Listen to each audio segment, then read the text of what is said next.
Welcome to మెగానన్ TV. Burning topic. Ukraine Russia యుద్ధాన్ని ఆపడానికి అమెరికా అధ్యక్షుడు డొనాల్డ్ ట్రంప్ పడరాని పాట్లు పడ్డారు. కానీ ఫలితం రాలేదు. ఈ యుద్ధాన్ని ఆపితే ఆ పేరు చెప్పుకొని నోబెల్ బహుమతికి నామినేట్ చేయించుకోవచ్చని అనుకున్నారు. కానీ రష్యా ఏమాత్రం వెనక్కు తగ్గలేదు. అయితే చైనా పర్యటనలో మోదీ, పుతిన్ మధ్య జరిగిన చర్చలు ఉక్రెయిన్ యుద్ధాన్ని కొత్త మలుపు తిప్పుతున్నాయనే సంకేతాలు ఇస్తున్నాయి. ఇప్పుడు భారత ప్రధాని నరేంద్ర మోదీ ఈ యుద్ధాన్ని ముగించి శాంతి దూతగా అవతరిస్తున్నారా అనే చర్చ మొదలైంది.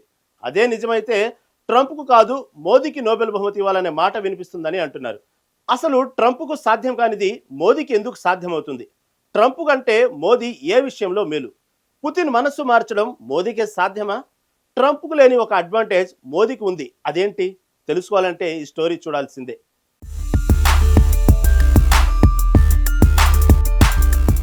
2022లో రష్యా ఉక్రెయిన్పై దాడి చేసినప్పటి నుండి రెండు దేశాల మధ్య కొనసాగుతున్న యుద్ధం ప్రపంచ రాజకీయాలను కుదిపేస్తుంది.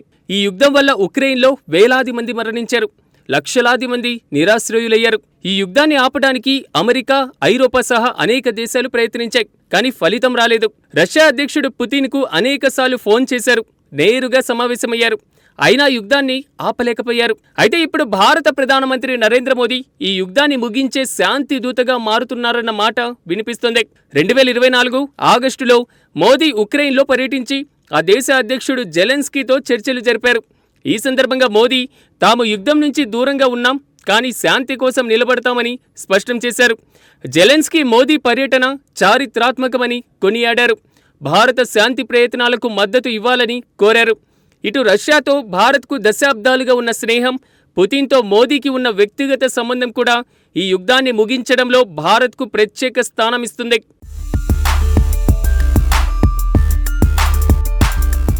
చైనా పర్యటనలో పుతిన్, మోదీ ఒకే కారులో ప్రయాణించారు. మోదీని తీసుకువెళ్లి 45 నిమిషాల పాటు చర్చలు జరిపారు. ఈ సందర్భంగా మోదీ ఉక్రెయిన్ యుద్ధాన్ని త్వరగా ముగించాలని, శాంతి స్థాపనకు భారత్ సిద్ధంగా ఉందని పుతిన్కు సూచించారు. పుతిన్ ఈ సూచనలను సానుకూలంగా స్పందించినట్లుగా తెలుస్తోంది. భారత్ రష్యా సహకారం గ్లోబల్ శాంతి, స్థిరత్వానికి ముఖ్యమని మోదీ సోషల్ మీడియాలో పోస్టు చేశారు.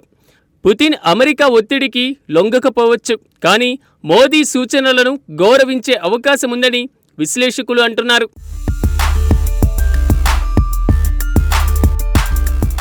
మోదీతో జెలెన్స్కీ ఏం మాట్లాడారు? ట్రంప్ కంటే మోదీతోనే పుతిన్, జెలెన్స్కీకి మంచి సంబంధాలున్నాయి. ఎందుకంటే మోదీ ఇతర దేశాల నేతలను గౌరవంగా చూస్తారు, వారి వాదనలను విలువనిస్తారు. ఇక రష్యా ఉక్రెయిన్ యుద్ధ విషయంలో తమ వాదనలు వినిపిస్తున్నాయి. అందుకే మోదీ రెండు దేశాల వాదనలు వింటున్నారు. ఇటీవలే ఉక్రెయిన్ అధ్యక్షుడు జెలెన్స్కీ మోదీతో ఫోన్లో మాట్లాడారు. ఈ సందర్భంగా జెలెన్స్కీ ట్రంప్తో వాషింగ్టన్లో జరిగిన చర్చల గురించి మోదీకి వివరించారు. రష్యా ఉక్రెయిన్ పైన దాడులు కొనసాగిస్తుందని, శాంతి కోసం వెంటనే యుద్ధ విరమణ అవసరమని జెలెన్స్కీ పేర్కొన్నారు. ఈ సందర్భంగా మోదీ భారత శాంతి ప్రయత్నాలకు పూర్తి మద్దతు ఇస్తుందని, ఈ యుద్ధాన్ని ముగించడానికి అన్ని ప్రయత్నాలు చేస్తామని హామీ ఇచ్చినట్లుగా తెలుస్తోంది. జెలెన్స్కీ ఎస్సీఓ సమావేశంలో మోదీ రష్యాతో శాంతి సందేశం అందించాలని కోరారు.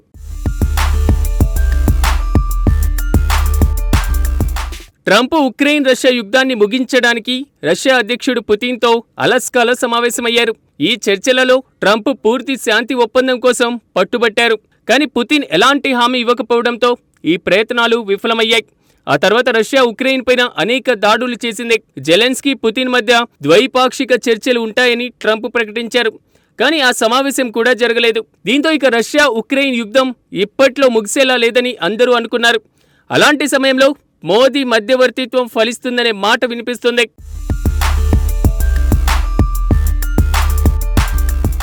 మోదీ యొక్క దౌత్య నైపుణ్యం ఉక్రెయిన్ రష్యా యుద్ధాన్ని ముగించడంలో కీలక పాత్ర పోషించగలదని అనేక దేశాలు ఆశిస్తున్నాయి.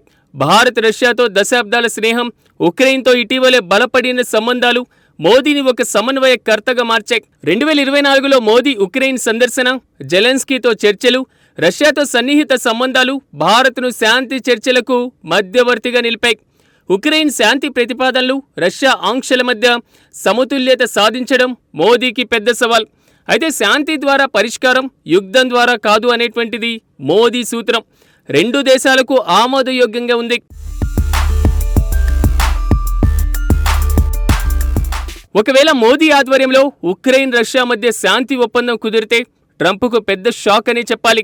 ట్రంప్ నోబెల్ శాంతి బహుమతి కోసం ఈ యుద్ధాన్ని ముగించాలని ఆశిస్తున్నారు. కానీ అలాస్కా సమావేశంలో విఫలమయ్యారు.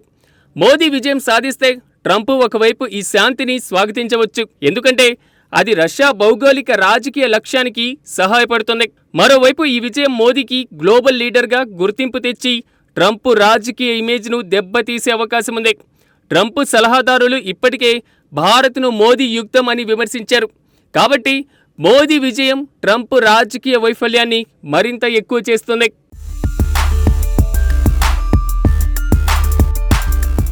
మోదీ దౌత్య వ్యూహం ఒక రాజకీయ మాస్టర్ స్ట్రోక్గా కనిపిస్తుంది. ఒకవైపు రష్యాతో సన్నిహిత సంబంధాలు, మరోవైపు ఉక్రెయిన్తో సహకారం, అదే సమయంలో అమెరికాకు స్వతంత్ర విదేశాంగ విధానం సందేశం, ఈ మూడింటిని మోదీ సమన్వయం చేస్తున్నారు. ఎస్సీఓ సమావేశంలో మోదీ పుతిన్తో చర్చలు, జెలెన్స్కీతో ఫోన్ సంభాషణలు, ట్రంప్కు గట్టి సందేశం, ఇవన్నీ భారత్ గ్లోబల్ రాజకీయ స్థానాన్ని బలపరుస్తున్నాయి. మోదీ శాంతి చర్చలలో మధ్యవర్తిగా వ్యవహరిస్తే అది భారత్ను గ్లోబల్ సౌత్ దేశాల నాయకుడిగా, బహుళ పాక్షిక ప్రపంచ వ్యవస్థలో కీలక గేమ్ చేంజర్గా నిలబెడుతుంది.